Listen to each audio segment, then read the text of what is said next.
ทยุกระจายเสียงพระพุทธศาสนาวัดฝ่ายหินตำบลสุเทพอำเภอเมืองจังหวัดเชียงใหม่สถานีวิทยุพระพุทธศาสนาวัดหนองกายตำบลสันปะยางอำเภอแม่แตงจังหวัดเชียงใหม่และสถานีวิทยุพระพุทธศาสนาจังหวัดเชียงไฮ้ตระจนวิทยุชุมชนเสียงต่ำสายห่อกระจายข่าวตามหมู่บ้านตามวัดวาอารามต่างๆพร้อมกันนี้เจริญปอนญาติโยมติดตามรับฟังต่างวิทยุออนไลน์ต่างเว็บไซต์ของวัดฝ่ายหินและวัดวังสิงคำอยู่ในเวลานี้รายการนี้ดำเนินโดยอาตมาภาพพระครูวิสิตศรีลาภรณ์เจ้าคณะตำบลป่าแดดเจ้าอาวาสวัดวังสิงคำตำบลป่าแดดอำเภอเมืองเชียงใหม่จังหวัดเชียงใหม่หรือนิกเนมญาติโยมตั้งฮือเป็นตุลุงในวังเป็นผู้ดำเนินรายการนำธรรมะสารธรรมคำสอนพื้นบ้านล้านนารักษาหีดหอยมรดกธรรมกำเมืองมาเทศนาฮือท่านทั้งหลายได้รับฟังกันเป็นประจำคู่วันปากันวันนี้ก็เป็นวันทำการทำงานกันตามปกติเนอะขอให้วันนี้เป็นวันแห่งความสุขของทุกท่านใจชีวิตในการนำธรรมะมาเป็นแสงสว่างนำทางในการดำเนินชีวิตประจำวันก็จะนำพาให้เป็นวันแห่งความสุขกิจการงานต่างๆก็จะลุล่วงไปด้วยดีวันนี้ก็จะได้เทศนาธรรมในเรื่องของจันทกุมารอันเป็นพระธรรมเทศนาในพระชาติที่7ในทัศจาติหรือพระเจ้า10ชาติอันเป็น10ชาติสุดท้ายที่องค์พระภูมิพระภาคเจ้า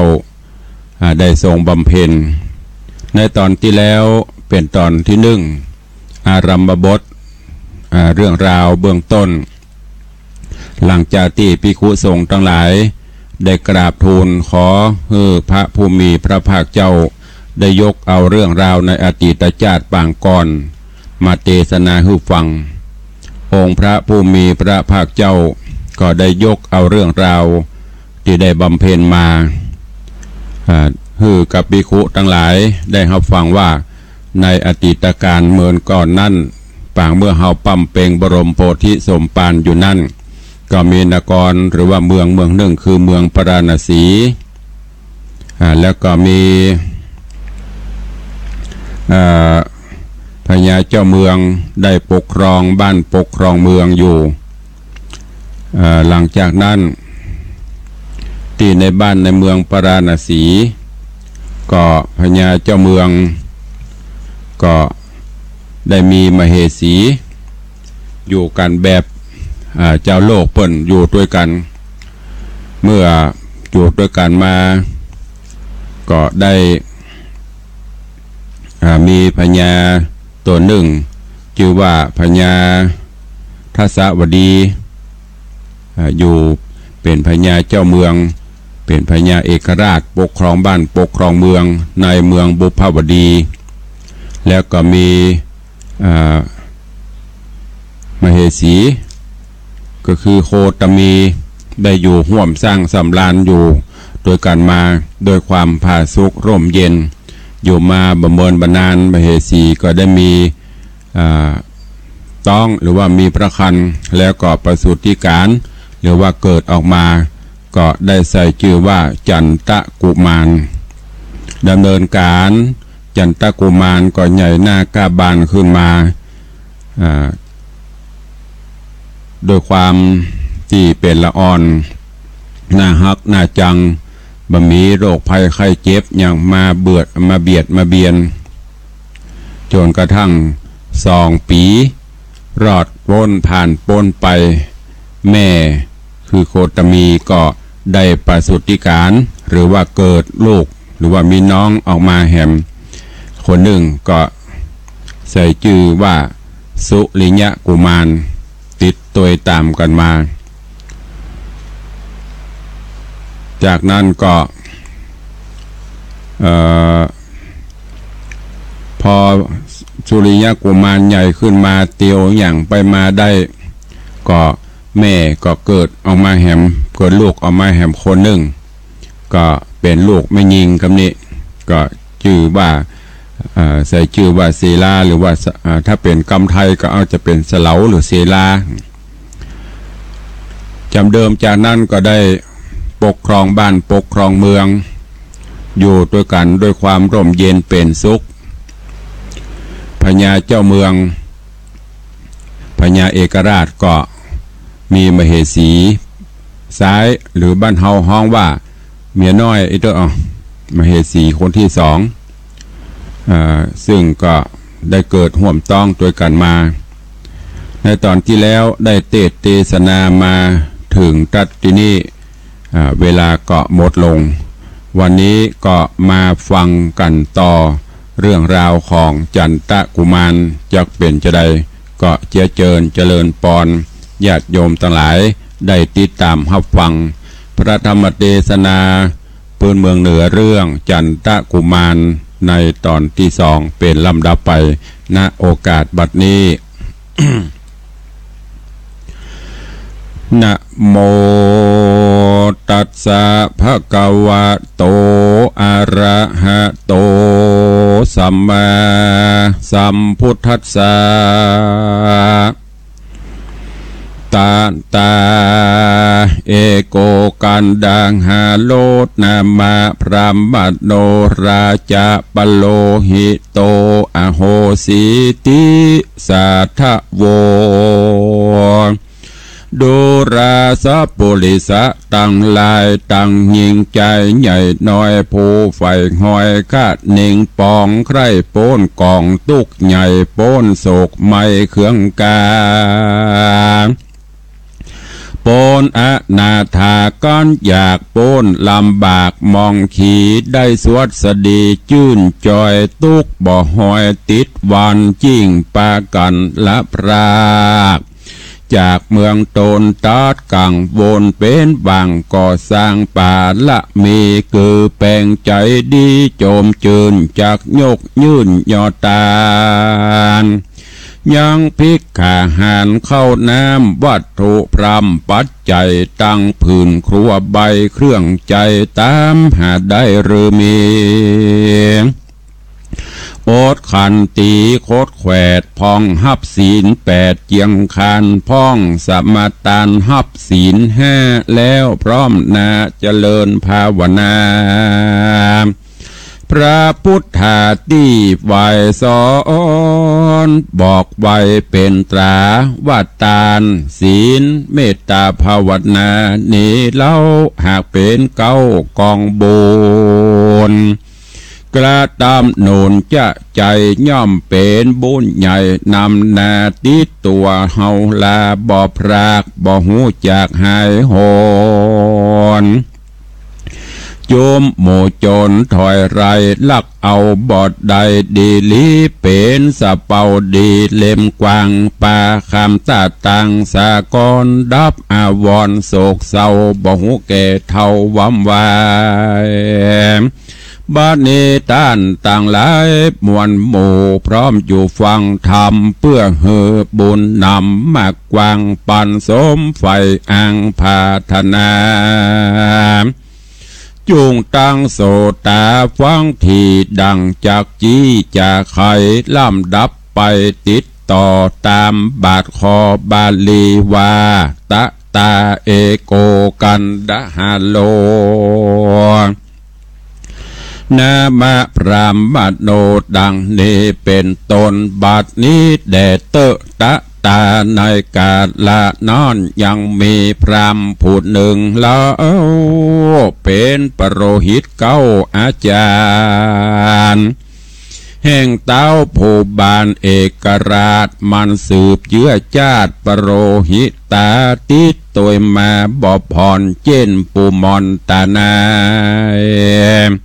ชื่อมันไม้บอกไว้ว่าปโรหิตะใหญ่กันดาหาละพรามมีปุ่มหลามต้องเธอตาเลิกเลอและจันเต้าว่ามันนันไซหูแจงไข่จบทองยังวัดกองวิเศษตั้งศาสตราเพศมนใจมันย่อมไปอยู่เฝ้าปฏิบัติเต้าเจ้าจุวันวาน ยามเจ้าห่อจันถามทีมันก็จี้ทุนสาไขปัญหาน้อยใหญ่ได้พร้อมไข้เร็วไวเจ้าห่อใจทีราชคนิ่งควาดหันโกนว่ากวนกำหนุนพรามเท่าเฮือเป็นคูณเก้าตัดความเหตุหูกองงามจุสิ่งจบแจงยิงเหลือลาย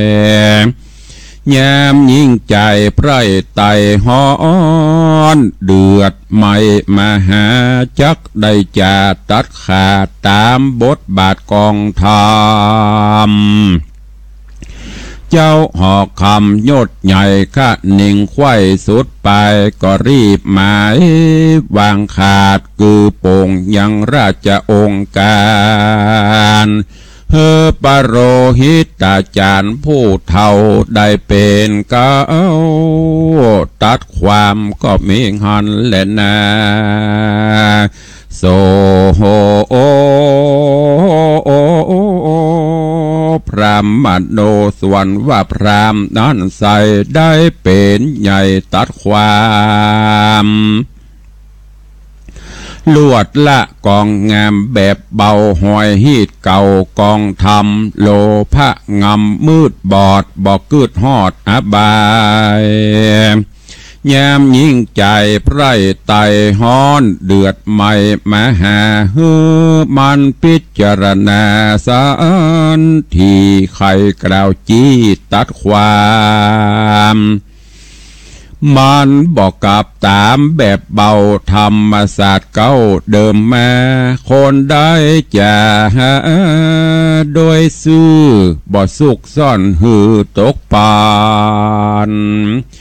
ยังลังวานสินจังมันก็เสงอ่างโกดหมายโตดบ่หลายสักกากป้อยมีโตดมากเหลือใจส่วนคนใดนั่นโสดแม่นมีโตดแนะนำเอากันเอาเงินคำบาดไตซุกซ่อนใส่ตกปันเป็นรางวัลสินจ้างย่อมมาโตดย่อมห่างหายสูญเงินมี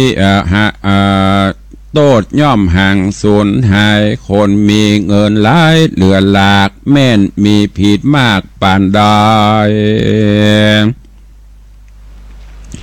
มันย่อมใครกล่าวแก่หือได้แปดดีลีเป็นคนเครื่องขี่ยากไกลบดได้สุกใส่เงินคำมันย่อมใครกำกล่าวดานหือได้การบัดเดี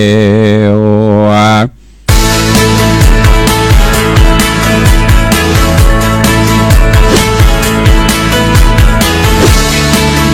มันย่อมเหตุการบัดเดียวมันบอดเล่เลี้ยวแบบเบาจ๋าฮีดเก่ากองทำเอาเงินคำเป็นใหญ่บอกพูดไว้ตั้งไว้คนยิ่งใจโจผู้อันใดโหและหัน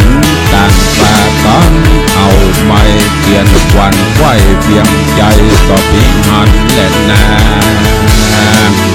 เอกติพระสั่งยังมีในวันหนึ่งใส่พระที่นอพระที่ไฟถ้าลงยานคือจันทกุมารอุปราชออกจากภาษาหอตนเตียวเดินโหนไต่เต่าไปไหว้ป้อเจ้าราชาดังปกติมาบ่ผ่อนตั้งแต่ก่อนเดิมอ่อนนอผู้ทอนต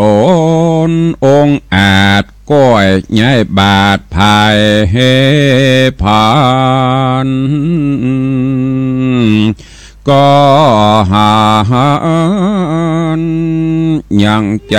ผู้หนึ่งสายอยู่ที่ไกลต่างเดียวต่างเตียวมันรีบเรียวบอดจ้ามาตั้งมานั่งต่อแนกองตาแล้วย่อมือสาขับไว้เนี่ยร้องให้ตัวไป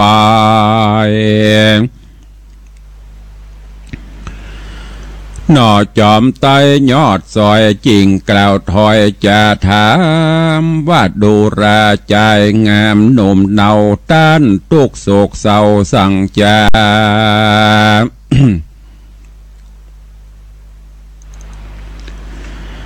ด้านตุกโศกเศร้าสั่งจาพ่อแม่สองขาตายจากลูกเต้าพรากเป็นผีหรือเมียหนีพรากคาง หรือเมียหนีพรากคางเป็นป้อห้างตนเหือนหรือใจเฟือนปันบาย้อนเปียที่กลาไปในหรือสายวงใหญ่ปีน้องตายจากห้องเมืองโคนหรือเข้าของต้นเมียดไว้โจรถอยไรจริงเอาต้นแห่งเฮาใครหูด้านจุงกล่าวอูตามรายตีนั้นใจพ่อยราชก็อภิวาททูลสาว่าข้าแด่อุปราชาเจืองเจ้าบาดนี้ขุนเก้าตัดความเกิดการดะหาละพรามยศใหญ่บทโดยไตตามธรรมสวะวางตำแบบเบาโลภะเข้ากลุ่มใจการคนใดสุขใส่ยังเงินบาทไตคำคามันย่อมจากล่าวแก่หือได้แปดดีลีแม่นโตดมีหลายหลากโตดนั้นหากหายโหน บันโดนนาปันดังโตดนั้นหากหายโหนปันดังคนอยากไหลบดใดใส่ตกปันยังลังวันสินจังมันบ่แองคุณนา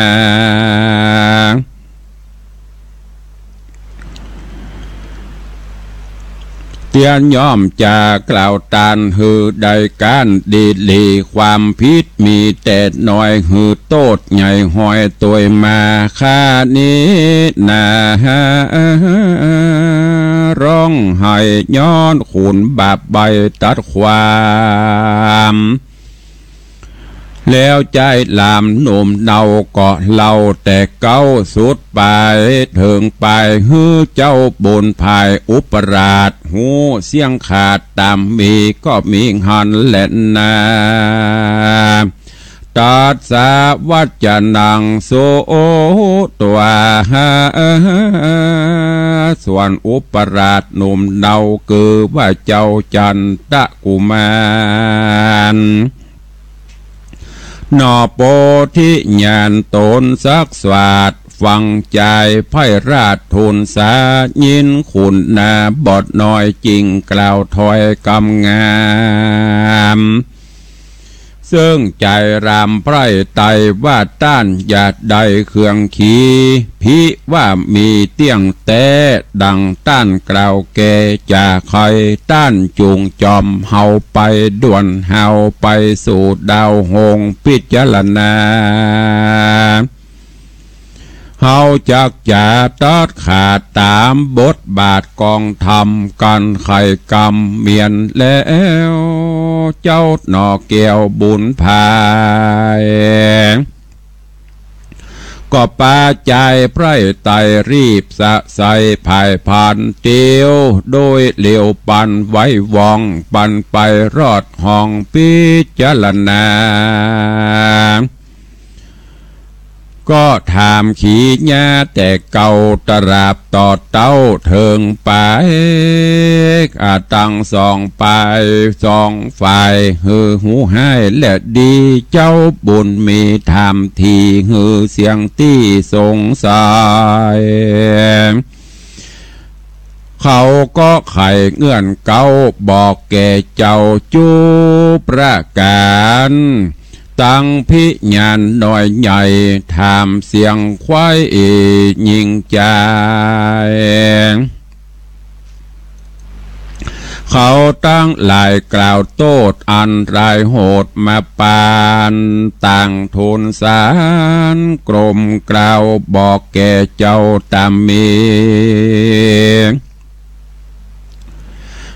หนอมุนีตนซักสวั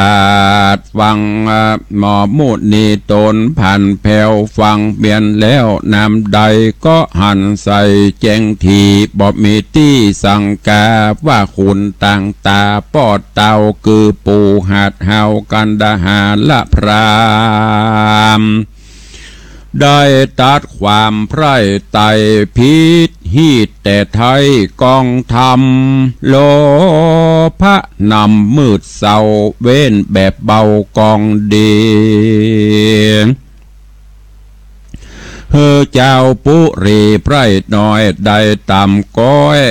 มาเพื่องกาอุปราชายศใหญ่ขะนิ่งไข่สุดไปก็หื้อใจไพร่ไตกลับแปได้ตามธรรมโตอดแน่นาหลายหลากอันพรามหากตัดไม้ก็หือหายเป่าว่างบ่หือข้างติดพันก็มีหันและนาสัพเพจนาอันว่าคนตั้งหลายมวลหมู่อันใดหูและหันว่านอคุณทำยอดซอยใดตัดถอยคดีความไต่ตัวตามบทบาทมนุษาเจียงคันต่างก็สาธุกาดังล่อสะเศร้าดังลอดดาวแดนไกล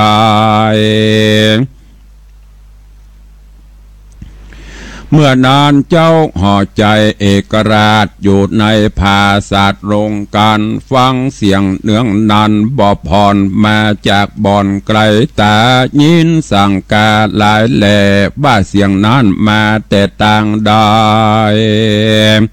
เจ้าเวียงใจตัวดาวโจมจื่นยาวสั่งจ้าเเจ้าโสมนัสสาจื่นโสย้อนเผ่าผู้คนได้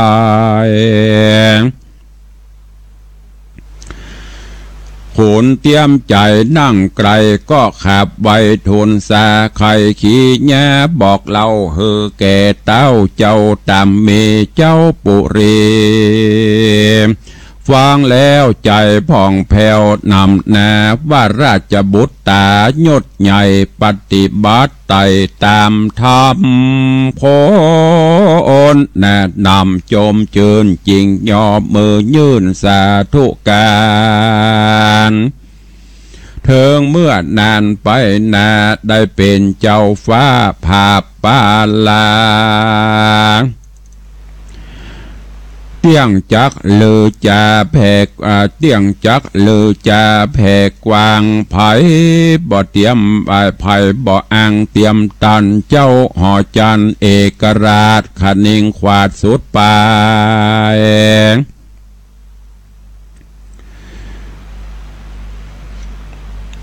เจ้าเอกราชขนิ่งขวาดสุดไปก็รีบปากหมายโป้งขาดคือมีราชองค์การฮือจันตะกุมารลูกเต่าได้เป็นเก้าตัดความแตนปูพรามบับใบอันบ่ตวยไตตามธรรมก็มีหันและนาส่วนการทหารละพรามยศใหญ่ลวดบ่ได้ตัดความย้อนว่าบ่ตามแบบเบาหวยฮีดเก่ากองทามตานแห่น้ำมืดบอดบ่เกิดหอดต่างวัยโลภะลายเหลือหลากก็เสื่อมจากลาภสักการฝูงบริวารช่วยใจมีพร้อมไข่เดิมแม่บาดนี้นะก็มานี้นะบ่มีหมู่ค่ายิ่งใจ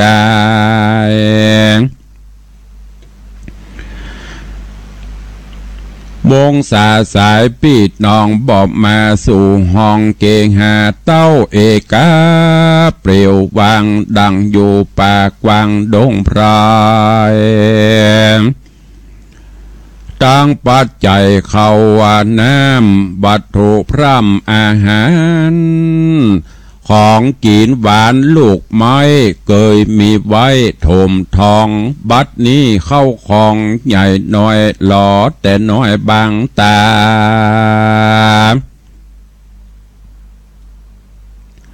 ไผก็บ่เอามายื่นตอนดังเมื่อก่อนเดิมอ่อนพรามผมปอนหาวหาดก็อาฆาตในใจว่าเจ้าห่อใจว่าเจ้าห่อใจยศใหญ่บ่ฮือเฮาใดตัดความย้อนใจลามโดมเดาคือว่าเจ้าจันตะกุมารได้ทูลสาฮือโตนป้อเต้าโตนป้อปงปานตัวมานนั่นเราได้แตนที่เก่าตัวเฮาได้มองเงาต่ำก้อยคนใหญ่น้อยนินตาย้อนอุปราชานั้นเราเป็นเหตุเก้าปามีลาบให้หนีกว่าจอยจาลวงซอยสุดไปเข้าของหลายแต่ก่อนบัดนี้ผ่อนบางตาย้อนอุปราชาน้อยเดชเป็นเก่าเหตุป่าไว้เฮากวนคงควายค่ำค่า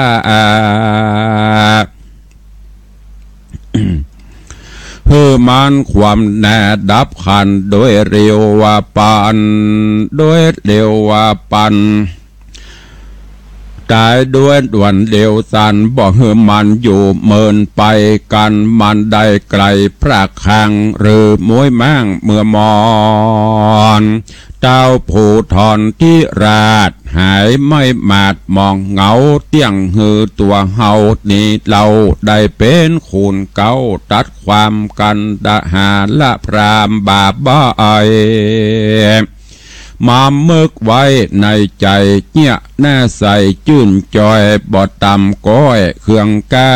ไปรุมราอยู่เฝ้าปฏิบัติ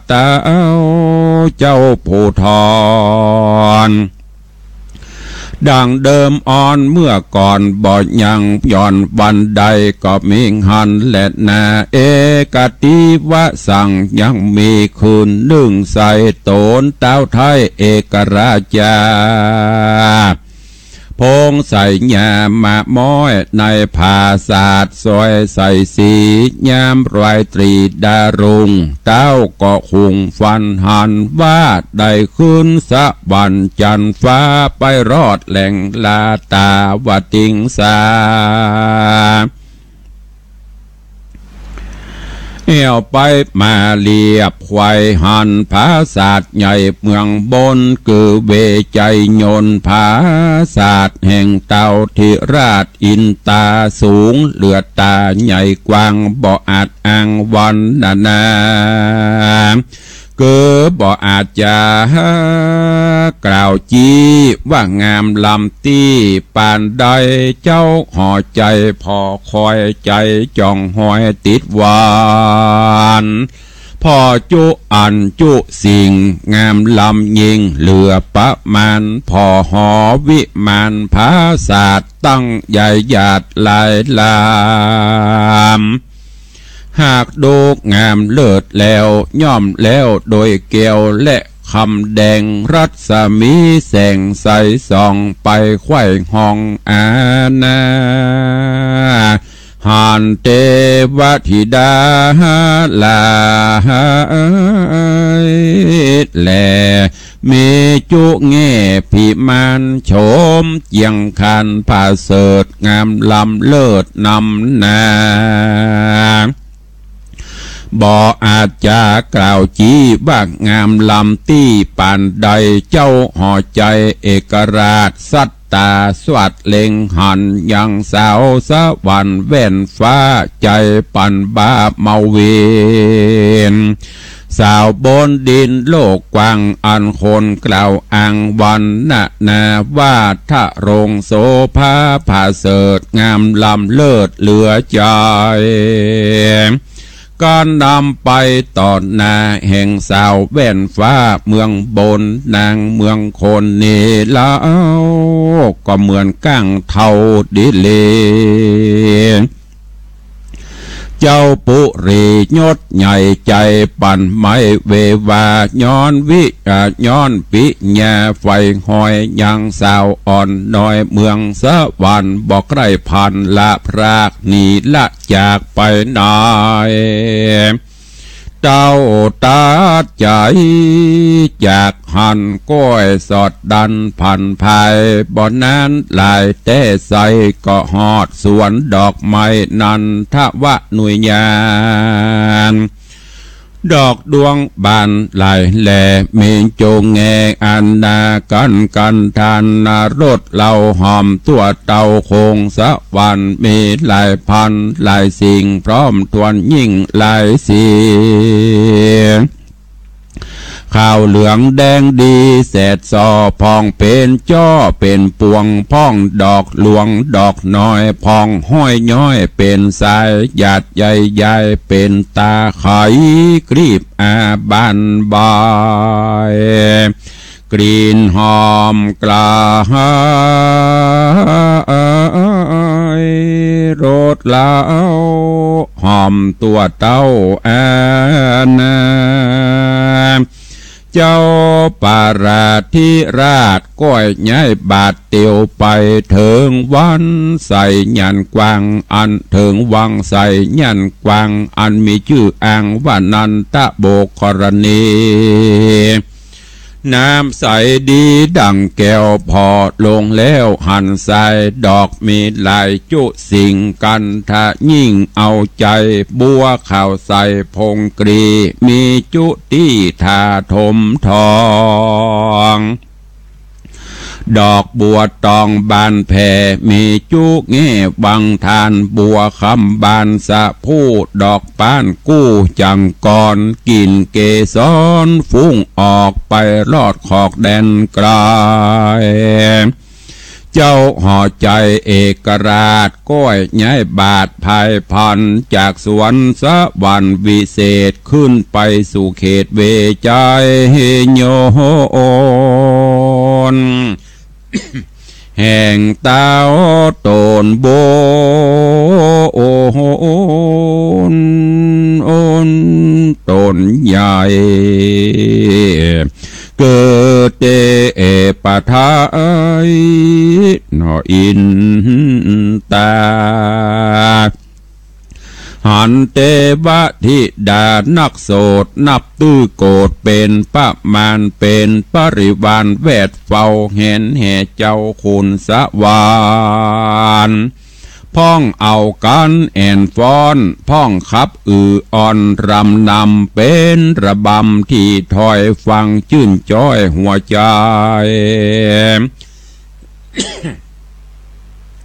พ้องถือมาลัยดอกไม้มีพร้อมไข่ลายสีพ้องเต้นตุลิญะดนตรีหลายสิ่งปาใจลูลิงเมาวนบอกใครถอยโหนละพรากบอกใครหนีจากไปไหนเจ้าห่อใจทิราชได้หันนางนาเตวธิดามี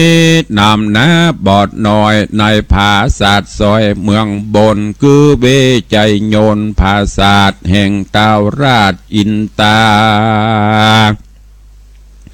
ลวดมีตันหาเกิดต้องในแห่งห้องหอระไทยหัวใจไว้สวนหัวใจไว้สวนฟุ้งลวดสะดุงหมื่นตายามสุริญาดาสองอย่างโลกห้องเมืองคนก็มีวันนั้นแหละนานิธิตังขีญาสั่งวันนัดนาวิเศษ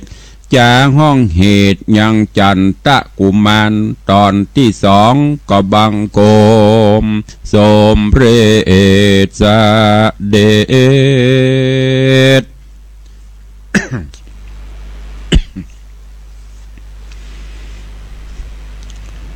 ญาติโยมสาธุชนทั้งหลายได้ติดตามรับฟังพระธรรมเทศนาในเรื่องของจันตะกุมารอันเป็นพระเจ้าที่7ขององค์พระผู้มีพระภาคเจ้าจบไปผ่านไปกันแถมต่อเนื่อง ในตอนนี้ก็มาถึงตอนตีโปธิสัตว์เจ้าจันตะกุมารหลังจากที่ได้เป็นอุปราชอยู่คู่บุญบารมีของป่อแล้วในบ้านในเมืองนั้นป่อพญาก็ได้แต่งตั้งฮือกันดหารพราหมณ์เป็นผู้ที่หูในด้านกฎหมายถ้าสมัยบดเดียวก็จบเนติหรือว่าจบนิติศาสตร์หูกฎหมายสามารถที่จะพิจารณาคดีความต่างๆแทนได้ป่อพญาก็เลยตั้งฮือเป็นผู้ถ้าเป็นภาษาปัจจุบันนี้ก็คือผู้พิพากษากันดหารพราหมณ์ก็ได้ตัดสินคดีความต่างๆแต่ว่าบ่ได้ตั้งอยู่ในศีลในธรรมบ่ได้ยึดหลักศีลหลักธรรมมาตัดสินโดยเอาตัณหาตัวเก่าเป็นใหญ่ง่ายๆก็คือไผ่มีสตางค์ก็สามารถที่จะลดได้ไผ่มีเงินนักก็สามารถจะพลิกคดีจากใหญ่เป็นน้อยหรืออาจจะบ่ได้รับโทษทันหยังเหมือนอย่างสมัยปัจจุบันเนี้ยญาติโยมทั้งหลายตันตีดีเปิ้นก็มีนักตันตีชั่วก็มีหลายใจว่ามันจะมีดีเหมือนกันหมดอย่างปัจจุบันที่เฮาหันนั่นนะการตัดสินคดีความอย่างต่างๆผู้พิพากษาบางท่านก็ตรงฉินผิดก็ผิดถูกก็ว่าถูกตามนั้นแต่ส่วนมากก็99%นี่เถอะที่เปิ้นจะว่ากันไปตามเนื้อความแต่ก็ยังมีอยู่ที่สอดแทรกเข้าไปหันแก่อามิตรสินจ้างกลับตาลปัดเอาถูกเป็นผิดเอาผิดเป็นถูกนะแล้วเนี้ยแต่ในนี้ก็เหมือนกันกันดหารพราหมณ์ไผ่ที่มีสตางค์สุขหื้อนักโทษก็จะน้อยลงหรือบ่ฟ้องบ่ร้องไปลุดไปส่วนคนทุกข์คนยากคนไร้มีโทษน้อยเดียวก็เป็นโทษนักอันนี้ก็เช่นเดียวกันจันตะกุมารวันหนึ่งจะไปเฝ้าป่อตามปกติก็ไปหันใจพูดทุกข์ยากไร้นั่งอยู่ข้างตังให้หอนวอนทุกข์จันตะกุมารก็ไปถามว่าเป็นจะได้จ้าใจผู้นี้ก็ตอบว่าโอ้ไวสาข้าบาทเจ้าได้รับความทุกข์อกหมองใจนั่นก็คือมีเรื่องมีราวน้อยแล้วก็ไปฟ้องไปร้องกับกันดหารพราหมณ์ปุโรหิตเพื่อให้เปิ้นตัดสินคดีความต่างๆที่เกิดขึ้นปรากฏว่าข้าบาทเจ้าบ่ได้รับความเป็นธรรมโทษบ่มีเปิ้นแปลงใส่โทษบ่ใหญ่เปิ้นก็แปลงเอาฮื้อบัดนี้บ่ฮู้จะไปเปิ้งปะอาศัยไผก็จึงมากราบมาไหว้ขอเปิ้งบุญญาบารมีของพระองค์จันตะกุมารได้ยินอย่างอี้ก็เลยปากันถึงประจายผู้ที่มาร้องเรียนนั่นปากันไปเข้าสู่โรงศาลโรงพิพากษาก็ไปขอสำนวนนี่เด้อเนาะตามประเดี๋ยวไปขอสำนวนขอกรรมพิพากษาโลเอามาพออันเนี้ยเดี๋ยวเปิ้นบรรลือฟื้นคดีถ้าบ่ได้รับความเป็นธรรมก็มีกฎหมายอย่างปัจจุบันเนี้ยไปสามารถรื้อฟื้นคดีอันนี้ก็เช่นเดียวกันจันตะกุมารก็ไปพอแล้วก็ไปสอบสวนสืบสวนกันไม่จนแล้วก็ปรากฏว่าตัดสินฮื้อใจทุกกตะคนนี้สามารถชนะคดีความเจ้าบ้านเจ้าเมืองสาธุการแส่ซองสรรเสริญจนกระทั่งไปดังไปถึงในราชวังป่อก็ว่าเสียงสาธุการอันยังเกิดขึ้นหมู่ต่างเสนาอมาตย์ก็กราบทูลให้ฟังพระองค์ก็ปลื้มปิติก็เลยแต่งตั้งฮื้อจันตะกุมารเป็นผู้พิพากษาแทนกันดหารพราหมณ์นำความ โหดนำความเครียดแค้นมาฮือกันดหารพามก็จึงหาเรื่องหาราวสลักกำนี้ซ้ำมาเข้าล็อกพอดีพญาเจ้าเมืองฝันเป็ดตุเป็ดตะกำลังจะเอาเข้าไปถามปุโรหิตพราหมณ์นี่เรื่องราวจะเป็นจะได้ก้อยติดตามท่าฟังกันในตอนต่อไปเนอะวันนี้ก็โป่งวางใบแต่เพียงเต้าอี้ก่อนเวลาก็เวยญาติโยมตลายเพอแป๊บเดียวจะหมดเวลาละเรือแถมบนักก็ใต้รายการวันนี้ก็ขออนุโมทนาบุญและขอประชาสัมพันธ์ข่าวสารงานบุญกุศลคือญาติโยมต่างหลายเนอะก็ใกล้เข้ามาแล้วเนอะงานทำบุญตาลกล้วยสลากหรือว่างานทำบุญตาลสลากกระพัดที่วัดวังสิงคำตามที่ตุลุงได้บอกฮือเชิญชวนญาติโยมต่างหลายเนอะปีนี้ต่างวัดวังสิงคำรวมกับคณะศรัทธาญาติโยมคณะญาติธรรมจะได้ร่วมกันทำบุญประเพณีถวายตาลกล้วยสลากหรือสลากกระพัดขึ้นในวันเสาร์ที่15เป็นวันตกแต่งดาขัวกินขัวตาลวันอาทิตย์ที่16กันยายนนี้เป็นวันทำบุญถวายตาลตามแบบเบ้าโบราณเดือน12ออกค่ำไปจนถึง12ดับ1เดือนเต็มเป็นเดือนแห่งความกตัญญูเป็นวันศาสตร์เป็นประเพณีเดือน12หลายวัดหลายวาหลายที่หลายแห่งเปิ้นก็จะมีการทำบุญตาลสลากกระพัดก็เอิญเชิญชวนเนอะใครว่างใครมากินห่วมตันเติงกับตุลุง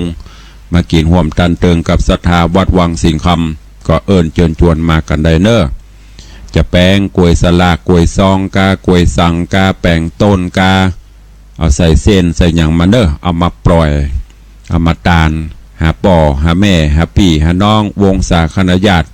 ตลอดโจรสรรพสัตว์เจ้ากรรมนายเวรเจ้าบุญนายบุญสิ่งดังที่เราได้ปฏิบัติมาก็เจริญปอนเจิญได้หรือท่านใดบ่มีเวลาที่จะทำต่างวัดก็บริการฮือเนอะแป่งฮือแล้วก็ตาลฮือตามจิตเจตนาวัตถุประสงค์ก็เจริญปอนเจิญได้รายการเหลือเวลาแถมประมาณ 2-3 นาทีใครจะรายงานตัวใครจะอู้จากับตุลุงเข้ามาได้เนอะตั้งใดฟังจัวพ่องตั้งเหนือตั้งใต้ตั้งวัดตกตั้งวันออกฟังจากสัญญาณวัดไปหินกา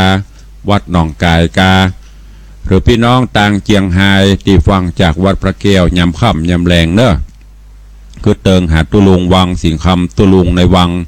ก็สามารถที่จะโทรมาได้ฟังจากสัญญาวัดพระแก้วสัญญาณเป็นจะได้พ่อง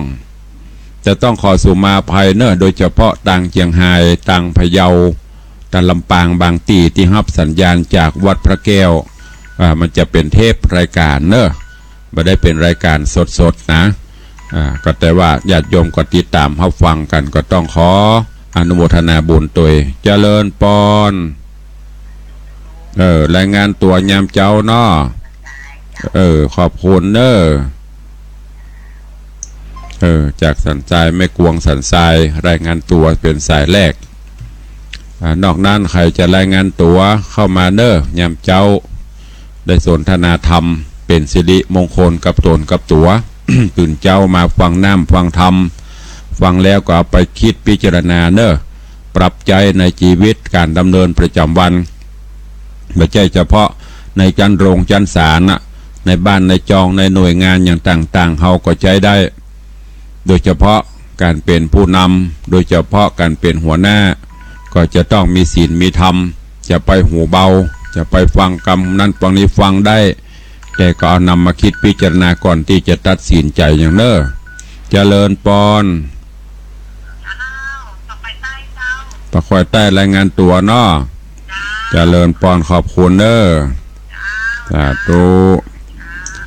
เจริญปอนโยมแม่จันดีว่าจะได้สาธุเอายอดมาตัวเนอะยอดมานักๆขอบคุณนะแม่เนอะสาธุเจริญปอนโยมแม่จันดีวิสุทธินันท์เจดีแม่ครัว วันที่14จะลองเอาครัวมาห่วมกินห่วมตาลดาสลักขออนุโมทนากับแม่จันดีด้วยเนอเจริญปอนสาธุเนอขอบพระคุณหลายๆบุญรักษาเนอเป็นอย่างไปวัดก็ดีมาได้วันศีลก็ฟังกันไปขอบคุณเนอโชคดีมีใจบุญรักษาเนอสาธุโยมแม่โทรมารายงานฟังไปเตอะที่ไหนบ้างฮักตนไหนเบิ่งใจตนใดเลือกเอา96ก็มี104ก็มีตลอดโจรของวัดหนองกายแห่ม3สถานีก่อนเลือกเอาตนนี้เตดกาตนนั้นเตดกาชอบตนไหนฟังตนไหนเลือกเอาอันเนี้ยสบายไปเดียวไม่จำเป็นต้องมีวัดไปอบตจำเป็นต้องไปวัดก็ได้ยกเว้นวันศีลวันธรรมอยู่บ้านก็ฟังกันไปเจริญปอนจากที่ไหนตั้งใดปุกโมทนาสาธุรายงานตัวยำเจ้าอยู่ดีมีสุบุญรักษาเนอสาธุดีละเนอถ้าวันที่16ไปไหนก็มาได้วางเนอเจริญปอนเนอฟังกันหลายตีหลายแห่งได้ยินแล้วก็ชื่นใจได้รับเสียงได้ได้จากันกับม่วนเป็นบุญหูบุญตาเนอมาเจ้ามาปนกับฟังกันไปเนี่ยการไปตัวเองได้รับสาระคติดีๆย่ำเจ้าเอาสิ่งที่เป็นมงคลเข้าตนเข้าตัวแล้วมันจะม่วนตลอดวันมาเชื่อลองพอตื่นเจ้าภัยที่เคยขี้โขดขี้เกียจขี้มิ่งนะตื่นมาลองเปลี่ยนใหม่ตื่นมาอาบน้ำอาบท่าชำระร่างกายให้สะอาดที่เคยอาบน้ำก็อาบผู้เจ้านะอาบน้ำแล้วมันจะสดชื่นเสร็จแล้วก็ไปไหว้พระนั่งสมาธิเหี่ยสัก4-5 นาทีก็3 นาทีก็แล้วแต่เวลาจิตใจเขามันจะอิ่มเอิบบุญเนอะจะไปฟังเปิดหน้าต่างจะไปฟังเปิดอะไรอย่างไปฮับไปหูไปหันอย่างอื่นเตื้อลุกจากที่นอนเสร็จก็เข้าห้องน้ำห้องท่าทำภารกิจส่วนตัวอาบน้ำอาบท่าเสร็จเรียบร้อยแล้วนุ่งผ้านุ่งครัวเสร็จก็มาไหว้พระให้ก่อนถ้ามีป่อมีแม่ก็ไหว้ป่อไหว้แม่ก็จะเป็นมังกรมงคลลองเอาไปปฏิบัติเนอะแล้วจะพลิกผันชีวิตเฮาจากที่มันมีอย่างติดขัดมันจะดีขึ้นจากนั้นก่อนนอนเมื่อค่ำเมื่อคืนจะเข้าที่รับที่นอนประวันนอนคือห่มผ้านี่ก็คือไหว้พระสวดมนต์นั่งสมาธิบุญจะได้ปกปักรักษาเนอะเพราะฉะนั้นก็ฝากไว้เจ้าวันนี้เวลาหมดเวลาขอนำรายการจากไปก่อนกำเดียวก็ไปฟังข่าวจากจบข่าวแล้วก็ฟังธรรมะเพื่อประชาชนโดยท่านเจ้าอาจารย์พระครูธีระสุตตพจน์วัดผาลาดเสร็จแล้วก็ไปฟังเสียงประแดง